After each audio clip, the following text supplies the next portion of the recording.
quand avec Pascal Boniface, on a écrit, rédigé, avec un excellent cartographe par ailleurs, l'Atlas des crises et des conflits, on savait très bien qu'il faudrait périodiquement l'adapter, puisque la caractéristique des crises, c'est qu'elles ont une dynamique, soit elles s'aggravent, soit on les résout. Bon. Donc on s'est rendu compte que par rapport à la dernière édition, il y avait environ un tiers des analyses de situation, et notamment des scénarios d'avenir qui méritaient d'être précisés. Et puis il y avait des éléments tout à fait nouveaux, comme par exemple les événements dans le monde arabe, ce qu'on a appelé un peu activement le printemps, où c'est une sorte de révolution, enfin en tout cas des situations tout à fait nouvelles en Tunisie, en Égypte, en Syrie, et là, cette tragédie syrienne. Donc en gros, quoi, il y a un tiers des fiches qui ont été refaites, complétées, y compris les cartes, pas que les textes, et il y a des fiches nouvelles. Il est d'ailleurs un peu plus gros que l'édition précédente. Parfait. C'est un nouvel atlas en réalité.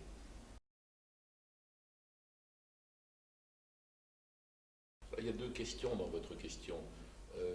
C'est vrai qu'en Amérique du Sud, en général, il n'y a pas d'éléments de crise majeure, encore qu'il y a des questions énormes comme celle de la fabrication de la drogue, l'exportation de la drogue, etc. Et puis il y a toujours des petits conflits bilatéraux, mais c'est pas très important, c'est pas un haut niveau de tension. En revanche, je ne dirais pas ça de l'Asie, parce que d'abord le terme Asie est trop vaste, et il faut préciser. Si on prend ce qu'on appelle classiquement le sous-continent, on ne peut pas dire que la relation entre l'Inde, le Pakistan, la Chine soit pacifiée, ça ne bouge pas en fait. On est loin du compte, même si on n'est pas en guerre. Il y a une tension vraiment aiguë, plus la question de l'Afghanistan, est-ce que c'est l'arrière-plan stratégique du Pakistan ou un pays autonome, est-ce qu'il s'allie un peu avec l'Inde, enfin, il y a quand même tout un sac de nœuds là.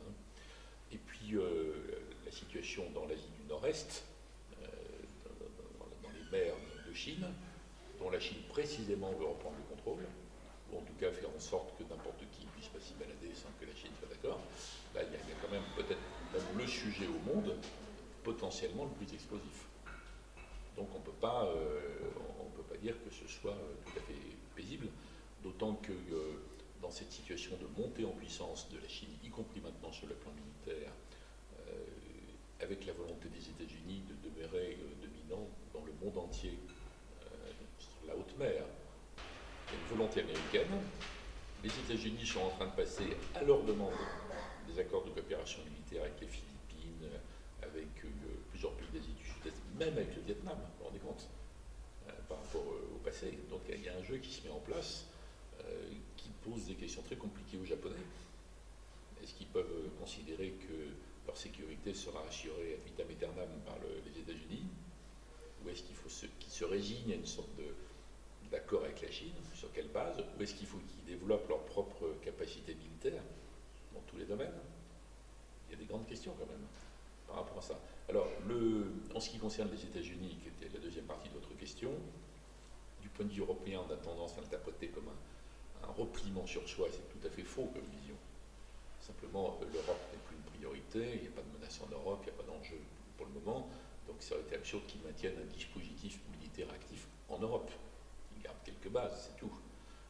Le Moyen-Orient, Obama a largement été élu pour se dégager des séquelles des guerres de George W. Bush.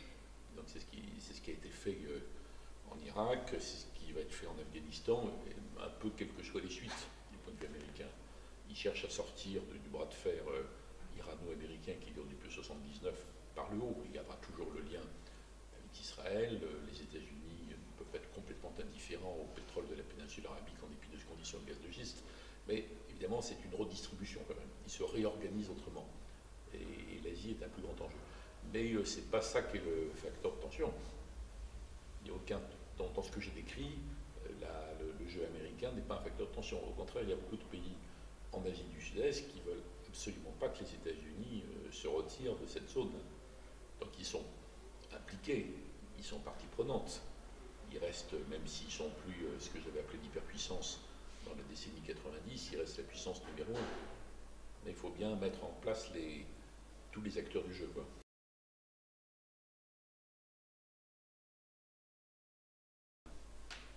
C'est très compliqué de savoir comment les choses ont évolué globalement. Donc l'hyperpuissance, moi j'en avais parlé parce que c'était un moment particulier, la décennie 90. Après, on s'est rendu compte qu'il y avait des marchés émergents, comme on disait à l'époque, dans les pays émergents, des classes moyennes qui apparaissaient avec un pouvoir d'achat plus fort. On s'est rendu compte, après un long retard, que c'était des puissances émergentes ou réémergentes. Entre-temps, les États-Unis ont dérapé dans les politiques absurdes de George W. Bush, alors que le vrai sujet pour les États-Unis, c'est la question chinoise, en réalité. Bon, est-ce que ça conduit à un monde multipolaire, comme on le dit en France? Rappelez-vous qu'au départ, c'était une expression de Jacques Chirac, un peu pour énerver les Américains, et les Américains réagissaient toujours vivement, surtout Condoleezza Rice, qui disait, mais il n'y a pas de monde multipolaire, il y a les États-Unis, et en dessous, il y a différents pôles. Ce qui est d'ailleurs déjà la vision de Kissinger, c'est un terme très ancien en réalité. Est-ce qu'on peut déjà parler d'un monde multipolaire? Moi, j'en parle avec précaution, parce que quelle est la liste exacte?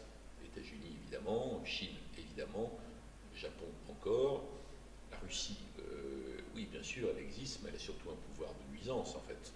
Alors, est-ce qu'à travers la Syrie, l'Iran, ils commencent à transformer le pouvoir de nuisance en quelque chose d'autre? On va voir, on ne sait pas. Est-ce que l'Inde et le Brésil ont des ambitions vraiment globales?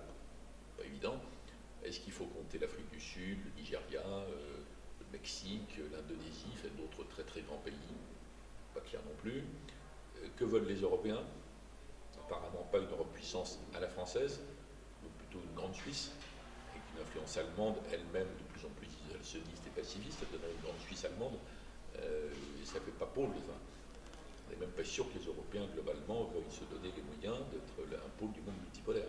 Je ne parle pas en termes fédéralistes, parce que je ne crois pas au schéma fédéraliste classique. Je parle des choses plus originales, comme quand Delors disait fédération d'États-nations. En tout cas, il y a une interrogation sur est-ce que l'Europe est capable d'être un pôle. Donc le pôle, il a combien? 4, 5, 6, 10, on ne sait pas très bien. Les émergents, il y en a une cinquantaine. Donc c'est difficile de dire ça. Est-ce que c'est un facteur de paix? Bon, de toute façon, il y a quand même moins de conflits. La tendance est à moins de conflits. Est-ce que des équilibres peuvent s'établir entre quelques 20 pôles? Le G20, ils sont d'ailleurs 25. Peut-être. Il y a une sorte d'interdépendance généralisée. Donc on peut faire preuve d'un optimisme prudent, mais il ne faut pas déraper dans des visions complètement théoriques du genre le gouvernement mondial, la communauté internationale qui n'existe pas encore en fait. Il y a trop de différences entre les êtres humains pour qu'on puisse parler de communauté. Voilà, donc c'est quand même une situation étonnante. Pierre Asner parle de chaos stratégique, par exemple. Chaos, ça ne veut pas dire l'affrontement, ça veut dire simplement que rien n'est stable, rien n'est très très organisé. Et on voit bien que même si on réunit un G20, les 25 participants, même s'ils se mettent d'accord sur certaines choses, n'ont pas tout à fait le pouvoir de réguler ça ensemble et d'imposer leur conception. Et quand on parlait de G2, Chine, États-Unis, c'est évidemment absurde. Ils ont des problèmes communs énormes, ils sont en rivalité, et puis ils ne vont pas pour autant imposer leurs solutions partout. Voilà, donc c'est très compliqué en réalité, mais je ne vois pas dans tout ça un facteur de risque. Je vois un facteur de désordre, d'impuissance collective, ce qui est quand même choquant et inquiétant quand on parle de questions globales, genre écologie, tout ça, mais pas forcément un facteur de risque au sens classique des guerres.